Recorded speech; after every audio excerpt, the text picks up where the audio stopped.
আমার বান্ধবীর জন্মদিন প্রত্যেকদিন হয় না, বছরে একবার হয়। ও এসেছে, আমিও খুশি হয়েছি, কিন্তু এখন আমার যেতে হবে। মৌমিতা, এতদিন পরে আমি বিদেশ থেকে বাংলাদেশে আসলাম, কই ভাবলাম তোমরা খুশি হবে, তোমাদেরকে সারপ্রাইজ দেব, তা না করে তুমি দাওয়াতে চলে যেতে চাচ্ছ। আমার চেয়ে কি তোমার দাওয়াতের গুরুত্ব বেশি? অবশ্যই, মানে অবশ্যই না, কিন্তু তারপরেও তুমি তো আমার নিজের মানুষ।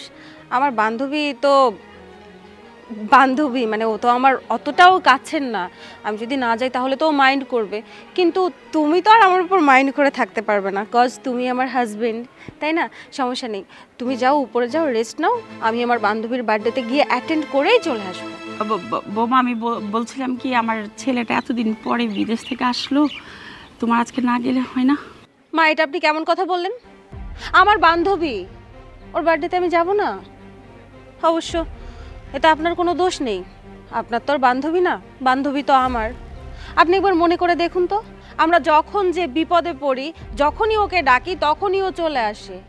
তাহলে কি আমাদের এটুকু করা উচিত না বলো? অবশ্যই উচিত।